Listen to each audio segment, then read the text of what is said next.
Ayan, hello everybody! So, nandito tayo ngayon para mag-voice over dahil nakapagluto na ako ng sinigang na hipon. Wow! Anong connect sa video? So, ayan nga, nagpunta ako sa Tsutaya Bookstore. Tapos, nakaswerte ako kasi ang daming free taste. Kayo, mahilig din ba kayo sa free taste? Mga kimchi, tapos may cucumber na parang kimchi. Hindi ko alam kung anong tawag dyan.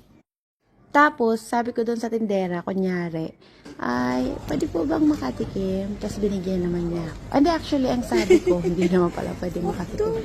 Ang sabi ko was, kung ano yung tinitinda nila. Tapos, sabi niya, gusto mong tikman? So, ayan na nga, medyo naputol tayo dahil inistorbo ako ni Prime Minister. So, ayan na nga, diba? Ang daming free taste doon sa Tsutaya Bookstore. Lahat yan, merong pa free taste. Tapos, ito naman, ayan yung ginagawa sa Alaska. Yan, tinatawag nilang polak roll. Tapos, ang tawag naman nila dito sa Japan ay tarako.